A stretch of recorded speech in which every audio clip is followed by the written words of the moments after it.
Welcome to icon India. మనం ఈరోజు క్లాస్లో ఎకనామిక్ సర్వే ఆర్థిక సర్వే 2023-24 గురించి డిస్కస్ చేద్దాం. ఇటీవల బడ్జెట్ సమావేశాలలో భాగంగా ఆర్థిక మంత్రి పార్లమెంట్లో ఆర్థిక సర్వేను విడుదల చేయడం జరిగింది, ప్రవేశపెట్టడం జరిగింది. ఈ ఆర్థిక సర్వే నుంచి మనకి ఎగ్జామినేషన్లో క్వశ్చన్స్ అనేవి ఉంటాయి. ఈ ఎకనామిక్ సర్వే అనేది బేసిక్గా ఏం చెప్తుంది అనేటువంటి ఫండమెంటల్స్, అలాగే ఇప్పుడు ఎకనామిక్ సర్వే ఆర్థిక సర్వే ద్వారా ఏ అంశాలను ప్రధానంగా వెల్లడించడం జరిగింది, అవి ఎగ్జామ్కి ఎలా ఉపయోగపడతాయి అనేది తెలుసుకుందాం. ఇక నెక్స్ట్ ఈ ఆర్థిక సర్వేను బేస్ చేసుకొని బడ్జెట్ అనేది రూపొందించబడుతుంది. కాబట్టి బడ్జెట్ నుంచి నేర్చుకునేటప్పుడు మనం అంతకంటే ముందు ఆర్థిక సర్వేని నేర్చుకోవాల్సి ఉంటుంది. ఇక నెక్స్ట్ ఈ ఇయర్కి సంబంధించి 2024-25లో మళ్ళీ బడ్జెట్ సమావేశాలు జరిగేంత వరకు కూడా ఈ సర్వే మీద మనకి పూర్తి స్థాయిలో అవగాహన అనేది ఉండాలి. సో మరి ఈ ఆర్థిక సర్వే అనేది బేసిక్గా దీనికి సంబంధించిన హిస్టారికల్ బ్యాక్గ్రౌండ్ ఏంటి, ఎకనామిక్ సర్వే అనేది ఎప్పుడు ప్రారంభమైంది, ఎవరి చేత ఇది రూపొందించబడుతుంది, సో ఎవరు దీన్ని ప్రవేశపెడతారు అనేటువంటి అంశాలను కూడా ఈ క్లాస్ ద్వారా తెలుసుకుందాం. ఇక ఐకాన్ ఇండియా మార్కెట్లోకి ఐకాన్ ఆర్కేసర్ కరెంట్ అఫైర్స్ బుక్ని తీసుకురావడం జరిగింది. ఈ బుక్లో మనం మొత్తం 348 పేజీలతో 2178 క్వశ్చన్స్ని కవర్ చేయడం జరుగుతుంది. విత్ ఎక్స్ప్లెనేషన్ ఉంటుందండి. ప్రతి క్వశ్చన్ మీకు విత్ ఎక్స్ప్లెనేషన్ వస్తుంది. క్వశ్చన్కి ఆన్సర్ ఎందుకు రైట్ అయింది అనేటువంటిది ఈ బుక్లో పొందుపరచడం జరిగింది. మార్కెట్లో ఫస్ట్ టైం 2024కి సంబంధించినటువంటి కరెంట్ అఫైర్స్ బుక్గా దీన్ని మీ ముందుకు తీసుకొచ్చాము. ఈ బుక్ అనేది మీరు 300 రూపీస్తో పర్చేజ్ చేయొచ్చు. ఈ బుక్ కోసం మీకు క్రింద ఇస్తున్న నెంబర్స్ ద్వారా కానీ ఐకాన్ ఇండియా యాప్ ద్వారా కానీ మీరు పర్చేజ్ చేయొచ్చు. సో ఐకాన్ ఇండియా యాప్లో ఈ బుక్కి సంబంధించినటువంటి కోర్స్ని కూడా డిజైన్ చేయడం జరిగింది. ఈ బుక్ మాత్రమే కాదు, దీనికి సంబంధించిన వీడియో ఎక్స్ప్లెనేషన్ కావాలి అని అనుకుంటే 500 రూపీస్తో ఈ కోర్స్ అనేది మీకు అవైలబుల్గా ఉంటుంది. సో దాన్ని పర్చేజ్ చేసుకుంటే 6 మంత్స్కి సంబంధించిన మొత్తం కరెంట్ అఫైర్స్ కూడా విత్ ఎక్స్ప్లెనేషన్ విత్ బుక్తో మీరు పొందవచ్చు జస్ట్ 500 రూపీస్తో. ఇక నెక్స్ట్ మనం ఐకాన్ ఇండియా నుంచి CDPO extension officer, child development project officer, extension ఆఫీసర్కి సంబంధించినటువంటి ఆఫ్లైన్ ఆన్లైన్ క్లాసెస్ని రన్ చేయడం జరుగుతూ ఉంది. సో ఆఫ్లైన్ బ్యాచ్ అనేది మండే స్టార్ట్ అవుతూ ఉంది. ఆన్లైన్ కోసం కోర్స్ అనేది ఆల్రెడీ ప్రారంభమైంది, మీరు జాయిన్ అవ్వచ్చు. ఓకే, ఈ కోర్సులో భాగంగా మనం డైలీ ఎగ్జామ్స్ కండక్ట్ చేస్తాం, గ్రాండ్ టెస్ట్లు ఉంటాయి. సో అలాగే మెటీరియల్స్ కూడా ఇవ్వడం జరుగుతూ ఉంది. ఇక మీరు ఏదైనా ఎగ్జామ్స్ కోసం సిరీసెస్ రాయాలనుకుంటే ఆల్రెడీ మనం ఉచితంగా ఎగ్జామ్స్ని కండక్ట్ చేస్తూ ఉన్నాం.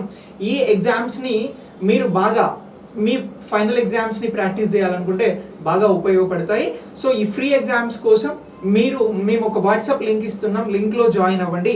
మీరు ఎగ్జామ్స్కి సంబంధించినటువంటి అప్డేట్స్ని పొందుతూ ఉంటారు. సో ఇప్పుడు మనం మాట్లాడుతున్నటువంటి ఎకనామిక్ సర్వే అనేది మొట్టమొదటిసారి ఎప్పుడు ఇంట్రడ్యూస్ చేయడం జరిగినది అని అంటే మనం ఆర్థిక సర్వేకి సంబంధించి ఆర్థిక సర్వే అని అంటున్నాం. సో ఆర్థిక సర్వే, ఈ ఆర్థిక సర్వే అనేది బడ్జెట్ కంటే ముందు పార్లమెంట్లో ప్రవేశపెట్టడం జరుగుతుందండి. సో ఎక్కడ ప్రవేశపెడతారు అని అంటున్నాం, పార్లమెంట్లో ప్రవేశపెడతారు అని అంటున్నాం. సో ఇప్పుడు జాతీయ స్థాయిలో కేంద్ర ప్రభుత్వానికి సంబంధించినటువంటి పనితీరు గత సంవత్సరం ఎలా ఉంది, రానున్నటువంటి రోజులలో అంటే వస్తున్నటువంటి నెక్స్ట్ ఇయర్లో ఏం చేయబోతున్నాము అని చెప్పేది ఆర్థిక సర్వే ఉద్దేశం ఏమిటి అని అంటే ఇది ఎకనామిక్ సర్వే అని అంటున్నాం కదా. సో ఈ ఎకనామిక్ సర్వేకి సంబంధించినటువంటి ఉద్దేశం ఏంటి,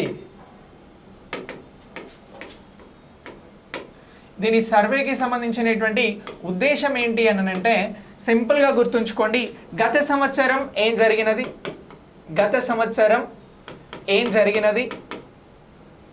ఏం జరిగింది,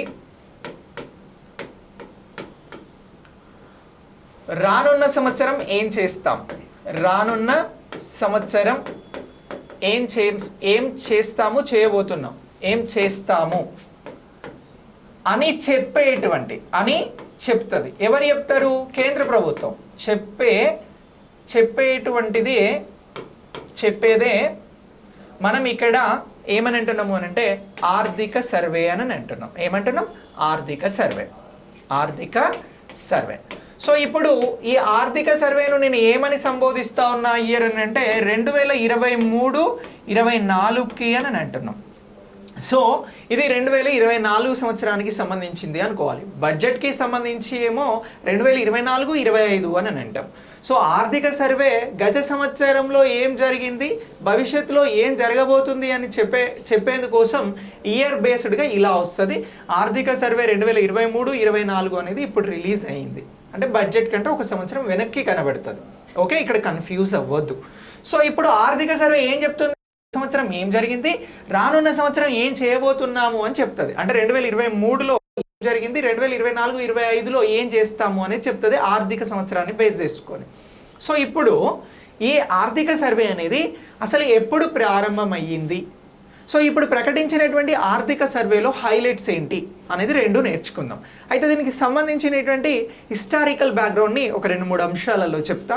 ఆర్థిక సర్వేని మొట్టమొదటిసారి 1950-51లో ఇంట్రడ్యూస్ చేయడం జరిగిందండి. ఎప్పుడు అని అంటున్నాం, 1950-51 సంవత్సరంలో ఇంట్రడ్యూస్ చేయడం జరిగింది. సో దేన్ని ఇంట్రడ్యూస్ చేశారు అని అంటున్నాం, ఎకనామిక్ సర్వే అనేది ఇగో ఇప్పుడు పరిచయం అయింది. 1950-51లో ఇది పరిచయం అయింది. మొదటి ఆర్థిక సర్వే ఎప్పుడు వచ్చింది, ఎకనామిక్ సర్వే అని అంటే 1950-51 అని గుర్తుంచుకోండి. సో మరి ఇప్పుడు ఆర్థిక సర్వే అనేది ప్రత్యేకంగా ప్రవేశపెట్టడం జరుగుతోంది. బడ్జెట్ కంటే ముందు ప్రవేశపెడతా ఉన్నారు, ముందు రోజు అట్లా ప్రవేశపెడతా ఉన్నారు. కానీ మరి 1950-51లో ఈ ఆర్థిక సర్వేను ఎలా ప్రవేశపెట్టారు అని అంటే బడ్జెట్లో భాగంగా ప్రవేశపెట్టడం జరిగింది. ఏమని అంటున్నాం, బడ్జెట్లో భాగం అంటే బడ్జెట్ అలాగే ఆర్థిక సర్వే రెండు కూడా కలిపే ప్రవేశపెట్టారు. ఎప్పుడు, 1950-51లో. అయితే ఎప్పుడైతే 1964వ సంవత్సరం వచ్చిందో అప్పటి నుంచి ఆర్థిక సర్వేను బడ్జెట్ నుంచి వేరు చేయడం జరిగింది. ఎప్పుడు అని అంటున్నాం, 1964లో. ఇగో ఆర్థిక సర్వే క్వశ్చన్లు అడుగుతారండి మిమ్మల్ని. ఆర్థిక సర్వే లేదా ఎకనామిక్ సర్వే అనేది బడ్జెట్ నుంచి ఎప్పుడు వేరు చేయడం జరిగింది, బడ్జెట్ నుంచి ఎప్పుడు వేరు చేశారు అని క్వశ్చన్ అడుగుతారు. ఇలా క్వశ్చన్ అడిగారు అనుకోండి, మీరు ఏం చెప్పాలి అని అంటే 1964లో వేరు చేయడం జరిగింది అని చెప్పాలి. ఇలా 1964 నుంచి కూడా బడ్జెట్ కంటే ముందు ఆర్థిక సర్వేని పార్లమెంట్లో ప్రవేశపెడతా వస్తూ ఉన్నారు. ఇలా ఈ అంశాన్ని గుర్తుంచుకోవాలి. క్లియర్ కదా? సో ఇప్పుడు ఈ ఆర్థిక సర్వేని ఎవరు రెడీ చేస్తారు అనేటువంటి అంశం మనకు కీలకం. క్వశ్చన్ ఇలానే వచ్చింది అని అనుకోండి. సో ఇప్పుడు క్వశ్చన్ ఏమడిగారు, ఆర్థిక సర్వేను తయారు చేసే ఆర్థిక సర్వే, నేను ఇక్కడ సింపుల్ గా ఈఎస్ అని రాస్తున్నా, మీరు ఎకనామిక్ సర్వే అనుకోండి లేదా ఆర్థిక సర్వే అనుకోండి. ఎకనామిక్ సర్వేను ఎవరు రెడీ చేస్తారు, ఎవరు రూపొందిస్తారు, హూ డిజైన్డ్, రూపొందిస్తారు అని చెప్పేసి క్వశ్చన్ అడిగారు. సో ఇలా క్వశ్చన్ అడిగితే మీరు చెప్పాల్సింది ఏంటి అని అంటే ఎకనామిక్ సర్వే ఆఫ్ ఇండియా అని చెప్పాలి. ఎవరు అని అంటున్నాం, సో దీన్ని రూపొందించేది ఎకనామిక్ సర్వే ఆఫ్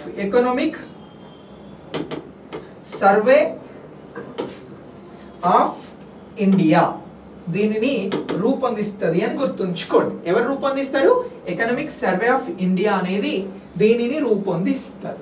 దేనిని, ఈ ఎకనామిక్ సర్వేని రూపొందిస్తుంది. ఎకనామిక్ సర్వే ఆఫ్ ఇండియా అనేది ఏ విభాగంలో, ఏ మంత్రిత్వ శాఖలో భాగము అని అంటే ఆర్థిక మంత్రిత్వ శాఖలో భాగం. దేనిలో భాగము అని అంటున్నాం, ఆర్థిక మంత్రిత్వ శాఖ. సో ఇలా దీనికి సంబంధించినటువంటి బ్యాక్గ్రౌండ్ ని మీరు గుర్తుంచుకోవాలి ఆర్థిక సర్వే గురించి, ఎకనామిక్ సర్వే గురించి చదివినప్పుడు. ఇప్పుడు ఆర్థిక మంత్రిత్వ శాఖ బాధ్యతలను నిర్వహిస్తున్నటువంటి వారు ఎవరు, సింపుల్ గా నేను ఇక్కడ ఎఫ్ఎం అని రాస్తున్నా, మీరు ఫినాన్స్ మినిస్టర్ అని గుర్తుంచుకోండి లేదా ఆర్థిక మంత్రి. సో ఆర్థిక మంత్రి బాధ్యతలు నిర్వహిస్తున్నటువంటి వారు ఎవరు అని అంటే నిర్మలా సీతారామన్ గారు అని గుర్తుంచుకోవాలి. ఎవరు, నిర్మలా సీతారామన్ గారు ఆర్థిక మంత్రిత్వ బాధ్యతలను నిర్వహిస్తా ఉన్నారు. సో ఇప్పుడు మనం మాట్లాడుతున్నటువంటి టాపిక్ ఏంటి, ఆర్థిక సర్వే. మళ్ళీ మనం టాపిక్ లోకి వచ్చినాం, ఆర్థిక సర్వే. సో ఇప్పుడు ఈ ఆర్థిక సర్వే అనేది పార్లమెంట్ లో ప్రవేశపెట్టబడింది అని అంటున్నాం. సో ఇలా ప్రవేశపెట్టారు. సో ఇలా ప్రవేశపెట్టారు అని అంటున్నాం. సో ఇలా ఇంట్రడ్యూస్ చేశారు అని అంటున్నాం. సో ఈ ప్రవేశపెట్టబడినటువంటి 2023-24 ఆర్థిక సర్వేలో ఏ అంశాలను ప్రధానంగా వెల్లడించారు అనేది ఇప్పుడు మళ్ళీ మీకు కరెంట్ ఎకానమీ పాయింట్ ఆఫ్ వ్యూలో క్వశ్చన్స్ అడుగుతారండి. ఎలా అడుగుతారు? కరెంట్ ఎకానమీ పాయింట్ ఆఫ్ వ్యూలో క్వశ్చన్స్ అడుగుతారు. సో మనకి ఎకనామిక్ సర్వే ఏదైతే ఉందో, ఇగో ఈ ఎకనామిక్ సర్వేకి సంబంధించి సర్వే 2023-24 హైలైట్స్ అని అంటున్నాం, రైట్? ఇక మీరు ఇవి బాగా గుర్తుంచుకోవాలి. హిస్టారికల్ బ్యాక్గ్రౌండ్ అడిగితే నేను ఇంతకు ముందు చెప్పిన అంశాలని గుర్తుంచుకోవాలి. సో ఇక్కడ 2023-24 ఆర్థిక సర్వేలో ప్రధానంగా చెప్పినటువంటి అంశం ఏంటి అని అంటే 2023-24 ఆర్థిక సంవత్సరంలో దేశ జీడిపి, గ్రాస్ డొమెస్టిక్ ప్రొడక్షన్ ఎంత పెరిగింది, దేశీయోత్పత్తి అనేది ఎంత పెరిగింది అని అంటే 8.2% నమోదు అయ్యింది అని చెప్పేసి ఎవరు చెప్పారు అని అంటే ఆర్థిక మంత్రి ఆర్థిక సర్వే, ఎకనామిక్ సర్వే ద్వారా వెల్లడించడం జరిగింది. సో ఇక్కడ చాలా క్లియర్ గా గుర్తుంచుకోండి, 2023-24 ఆర్థిక సంవత్సరం గురించి చెప్తా ఉన్నా. ఇప్పుడు మనం ప్రస్తుతం 2024-25 ఆర్థిక సంవత్సరంలో ఉన్నాం. నేను ఎకనామిక్ సర్వే ఎందుకు ఉపయోగపడుతుంది అని చెప్పినా, ఇది గత సంవత్సరం ఏం జరిగిందో చెప్తుంది అని అన్నాం. ఇప్పుడు గత సంవత్సరం ఏం జరిగిందో చెప్తా ఉంది. 8.2% జీడిపి అనేది రికార్డ్ అయ్యింది అని చెప్పేసి చెప్పడం జరిగింది ఆర్థిక సర్వే. ఇక నెక్స్ట్ మనం ఇక్కడ రెండో అంశంగా ఏం చెప్తా ఉన్నాము అంటే 2024-25 ఆర్థిక సంవత్సరానికి సంబంధించి మరి జీడిపి ఎంత పర్సెంటేజ్ నమోదు కాబోతా ఉంది అని అంటే 6.5 to 7% మధ్యన, అంటే బిట్వీన్ ఇక్కడ 6.5% to బిట్వీన్ 7% గా జీడిపి నమోదు కాబోతా ఉంది 2024-25 సంవత్సరానికి అని గుర్తుంచుకోండి. 2024-25 6.5 నుంచి 7% భారతదేశ జీడిపి ఉండబోతుంది అని ఎకనామిక్ సర్వే తెలిపింది. అలాగే ఇక్కడ మనకి 2023-24 భారతదేశ జీడిపి ఎంత ఎకనామిక్ సర్వే ప్రకారము అని అంటే 8.2% అని అంటున్నాం. అర్థమైంది కదా నేను చెప్పిన అంశం? సో ఇలా ఇగో ఇది అత్యంత కీలకం ఎకానమీ సబ్జెక్ట్ లో, కరెంట్ ఎకానమీ పాయింట్ ఆఫ్ వ్యూలో ఇక్కడ నుంచి క్వశ్చన్ రావడానికి అవకాశం అనేది ఉంటది. సో ఇలా దీనిని మనం గుర్తుంచుకోవాల్సి ఉంటుంది, రైట్? ఇక నెక్స్ట్ దీని తర్వాత వ్యవసాయ రంగానికి సంబంధించిన అంశాలను కూడా వెల్లడించడం జరిగింది. సో వ్యవసాయ రంగానికి సంబంధించి మొత్తం 24 షేర్లలో 3 త్రైమాసికాలలో, అంటే ఒక ఇయర్ కి 4 క్వార్టర్లీస్ ఉంటాయి. సో ఎవ్రీ 3 months ని ఒక క్వార్టర్లీగా భావిస్తాం కదా మనము. సో ఇక్కడ మొత్తం ఈ ఎన్ని క్వార్టర్లీస్ ఉన్నాయి అని అంటున్నాం? 4 క్వార్టర్లీస్ ఉన్నాయి. సో ఇప్పుడు ఈ 4 క్వార్టర్లీస్లలో అగ్రికల్చర్ కి సంబంధించి, వ్యవసాయానికి సంబంధించి మంచి రికార్డ్స్ వచ్చాయి అని చెప్పేసి ఆర్థిక సర్వే వెల్లడించింది. సో ఇందులో 3 క్వార్టర్లీస్ లో, అంటే మొత్తం 3 త్రైమాసికాలలో ఎంత అని అంటే 8% గ్రోత్ సాధించడం జరిగింది వ్యవసాయ రంగంలో. ఒక క్వార్టర్లీ మినహా 3 క్వార్టర్లీలో ఎక్కువగా గ్రోత్ సాధించడం, అది 8% ఉన్నది అని చెప్పేసి చెప్పడం జరిగింది. ఇది కూడా ఎకానమీ సర్వేకి సంబంధించినటువంటి ఒక ముఖ్యమైనటువంటి పాయింట్ గా గుర్తుంచుకోవాలి. మిమ్మల్ని ఎగ్జామ్ లో ఇది అడగకుండా వ్యవసాయ రంగానికి సంబంధించి 3 క్వార్టర్లీలలో ఎంత గ్రోత్ వచ్చింది అని అంటారు. 3 క్వార్టర్లీస్ కి సంబంధించి 8% అని చెప్పేసి ఇక్కడ ఆన్సర్ చేయాల్సి ఉంటుంది. ఓకే, సో ఇది కూడా మనకు ఒక ఇంపార్టెంట్ రంగంగా గుర్తుంచుకోవాలి. ఇంపార్టెంట్, అగ్రికల్చర్ అనేది మనకి ప్రైమరీ సెక్టార్ కాబట్టి ఎగ్జామ్ లో క్వశ్చన్స్ అడుగుతారు.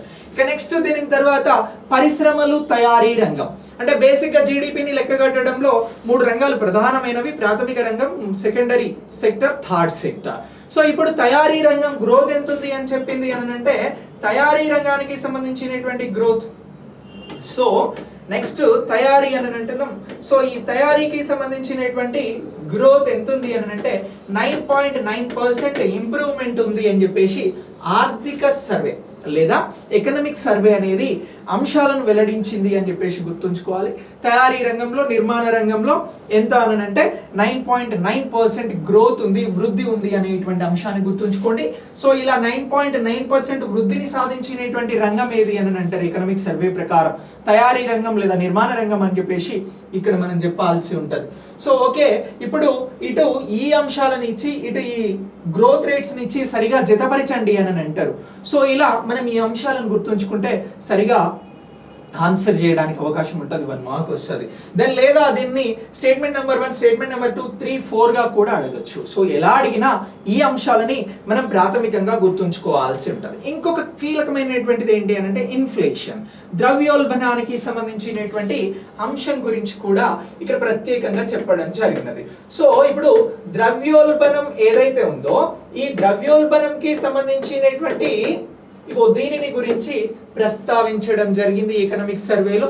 సో ఏమని చెప్పింది అని అంటే ద్రవ్యోల్బణానికి సంబంధించి 2022 ఫైనాన్షియల్ ఇయర్, 2023 సంవత్సరం ఫైనాన్షియల్ ఇయర్లో ధరల పెరుగుదల, ద్రవ్యోల్బణం అని అంటే మనం వాడేటువంటి వస్తువులు సేవలు ఏవైతే ఉన్నాయో వీటికి సంబంధించినటువంటి పెరుగుదల, దానిని ఎంతగా 2022-23 సంవత్సరానికి ప్రొజెక్ట్ చేశారు ఎకనామిక్ సర్వేలో అని అంటే 6.7% ఉందండి. ఏ ఇయర్స్ కి సంబంధించి అని అంటున్నాం, ఇగో ఫినాన్షియల్ ఇయర్ 2022 అలాగే ఫినాన్షియల్ ఇయర్ 2023లో ఎకనామిక్ సర్వే ప్రకారం ద్రవ్యోల్బణం ఎంత, ఇన్ఫ్లేషన్ అనేది ఎంత ఉంది అని అంటే మీరు చెప్పాల్సినది 6.7%. అయితే ఇప్పుడు లేటెస్ట్ గా ఇచ్చినటువంటి 2023-24 ఆర్థిక సర్వేలో ఏమని చెప్పారు అని అంటే ద్రవ్యోల్బణాన్ని నియంత్రించగలిగాము. ఎలా నియంత్రించగలిగాము, పాసిబుల్ అయింది ఇది అని అంటే మాకు ఆర్బీఐ అనేది సహకరించింది. ఈ ఆర్బీఐ నియంత్రించేందుకు, ధరలను స్థిరీకరించేందుకు ప్రయత్నం చేసింది. దీని ద్వారా ఇన్ఫ్లేషన్ రేట్ అనేది 5.4% కి తగ్గింది అని చెప్పింది. ఎంత అని అంటే 5.4%. ఇప్పుడు ఇండియాలో ఎకనామిక్ సర్వే ప్రకారం ద్రవ్యోల్బణం ఎంతగా నిర్ణయించడం జరిగింది అని అంటే ఇక్కడ 5.4% అని చెప్పాలి. దెన్ లేదు 2022-23 గురించి అడిగితే మీరు 6.7గా ఉంది అని చెప్పాలి. గుర్తుంచుకోండి, వెరీ క్లియర్ గా నేర్చుకుంటున్నాం. ఇక ఇంతకు మించి ఏం లేదు ఎకనామిక్ సర్వేలో. ఇక నేను చెప్పేవన్నీ కూడా అత్యంత కీలకమైనటువంటి పాయింట్స్, ఇంపార్టెంట్ పాయింట్స్ గా గుర్తుంచుకోవాలి. అయితే మనం ఇంతకు ముందు తయారీ రంగం, నిర్మాణం అని చెప్పేసి మాట్లాడాము. ఇప్పుడు నిర్మాణ రంగంలో అత్యంత కీలకమైనటువంటిది ఏంటి అని అంటే రియల్ ఎస్టేట్. సో ఈ రియల్ ఎస్టేట్ కి సంబంధించి 2023 సంవత్సరంలో దేని ఏంటంటే రియల్ ఎస్టేట్ కి సంబంధించి 2023 సంవత్సరంలో రియల్ ఎస్టేట్ ద్వారా ఎంత మొత్తం ఇక్కడ సాధ్యమైంది, ఎన్ని లక్షల హౌసెస్ అమ్ముడయ్యాయి అని అంటే ఆర్థిక సర్వే ప్రకారం 4.1 లక్షల రెసిడెంట్స్, ఎంత అని అంటే 4.1 లక్షల ఇళ్ళ అమ్మకం జరిగినది, రెసిడెన్షియల్ ఇళ్ళ అమ్మకం జరిగినది అని చెప్పేసి గుర్తుంచుకోవాలి.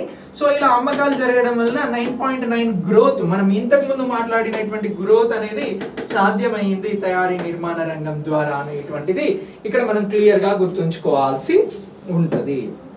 ఓకే, సో ఇక నెక్స్ట్ దీని తర్వాత మరొక అంశం ఏంటి అని అంటే ఇప్పుడు ఈ ఫినాన్షియల్ ఇయర్ కి సంబంధించి ఏదైతే ఇప్పుడు మనం ఆర్థిక సర్వే ద్వారా రానున్న సంవత్సరం ఏం చేస్తాము అనేటువంటి అంశాన్ని కూడా చెప్తారు అని అన్నాం. సో ఇక్కడ బడ్జెట్ ఫిగర్స్ గురించి మాట్లాడడం జరిగింది. బడ్జెట్ కి సంబంధించినటువంటి దానిలో బడ్జెట్ పెంపు అనేది జరుగుతూ ఉంది.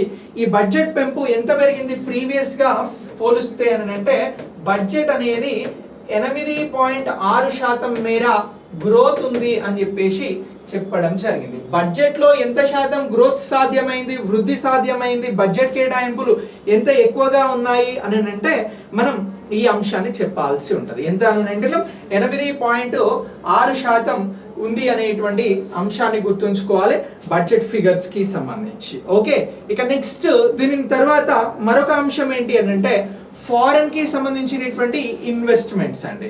సో ఫారెక్స్ నిల్వలు అంటే ఒక దేశం ఆర్థికంగా పరిపుష్టితో ఉందా, ఆ దేశం ఎలాగైనా క్రైసిస్ వస్తే సర్వైవల్ కాగలుగుతుందా అనేటువంటి అంశంలో కీలక పాత్ర వహించేటువంటివి ఏమిటి అని అంటే మనకి ఫారెక్స్ కి సంబంధించినటువంటి నిల్వలు. సో ఈ ఫారెక్స్ నిల్వలు ఎంత ఉన్నాయి ప్రస్తుతం ఆర్థిక సర్వే ప్రకారం అని అంటే 341.1 బిలియన్లు. ఇది వెరీ వెరీ ఇంపార్టెంట్.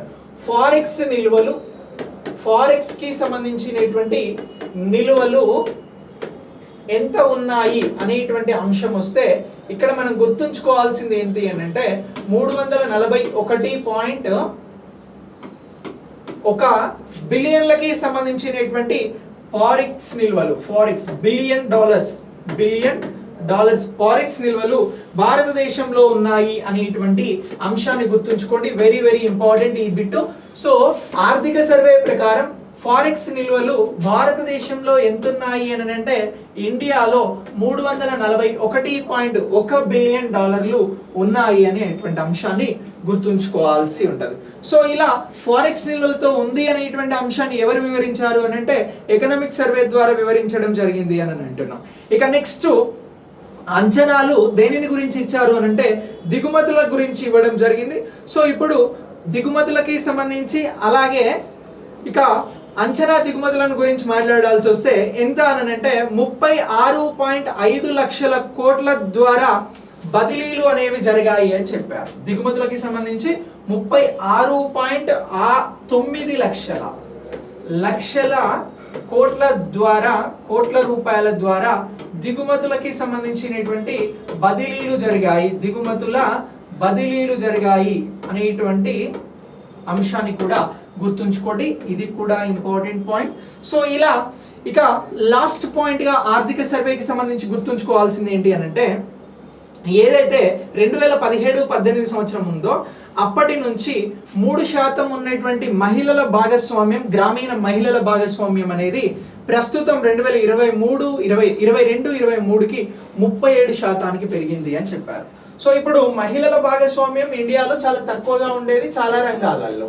ఇప్పుడు 2017-18లో ఎంత శాతం ఉండింది అని అంటే కేవలం 3%కి సంబంధించిన ఉమెన్ మాత్రమే వివిధ రంగాలలో కాంట్రిబ్యూషన్ ఇచ్చేవారు గ్రామీణ ప్రాంతాల నుంచి. అయితే ఇప్పుడు గ్రామీణ ప్రాంతాల నుంచి ఇది వెరీ ఇంపార్టెంట్ క్వశ్చన్ గా రావడానికి అవకాశం ఉంటుంది. గ్రామీణ ప్రాంతాల నుంచి ఇప్పుడు మహిళల కాంట్రిబ్యూషన్ ఎంత పెరిగినది అనేటువంటిది ఇంపార్టెంట్. మహిళల కాంట్రిబ్యూషన్ ఎంత పెరిగినది అని అంటే 37% పెరిగింది. ఇది 2022-23 రిపోర్ట్ ప్రకారము అని గుర్తుకోవాలి. సో ఇలా కీలకమైనటువంటి అంశాలను గురించి మనకి ఎకనామిక్ సర్వే ద్వారా విడుదల చేయడం జరిగినది. ఈ వీటన్నింటినీ కూడా గుర్తుంచుకోండి. వీటి పాయింట్ ఆఫ్ వ్యూలో మనల్ని ఎగ్జామ్లో క్వశ్చన్స్ అడుగుతూ ఉంటారు. ఈ క్వశ్చన్స్కి సంబంధించి ఆన్సర్ అనేది చాలా స్పష్టంగా చేసిన వాళ్ళం అవుతాం. ఎకనామిక్ సర్వే అంటే మనం హిస్టారికల్ బ్యాక్గ్రౌండ్ మాట్లాడినాం. ఎకనామిక్ సర్వేకి సంబంధించి ఏ అంశాలను చాలా కీలకంగా ప్రకటించారో డిస్కస్ చేసినాం. ఆర్థిక మంత్రి గురించి కూడా డిస్కస్ చేయడం జరిగింది. ఇలా ఈ అంశాలను గుర్తుంచుకోండి. వీటిని బేస్ చేసుకొని నేను ఒక ఎగ్జామ్ కండక్ట్ చేస్తాను. ఆ ఎగ్జామ్ని రాయండి. దాని తర్వాత మీకు ఎగ్జామ్కి సంబంధించిన ఎక్స్ప్లెనేషన్ అనేది కూడా నేను ఇస్తాను. Okay, thanks for watching. Next వీడియోలో మళ్ళీ కలుద్దాం. సో అప్పటి వరకు మీరు ఛానల్ని సబ్స్క్రైబ్ చేసి వీడియోని లైక్ చేయండి. మీకు ఈ కాంటెంట్ అనేది ఎప్పటికప్పుడు ఫ్రెష్గా వస్తూ ఉంటుంది. మళ్ళీ ఒకసారి చెప్తా ఉన్నా, మనం బుక్ని తీసుకురావడం జరిగింది.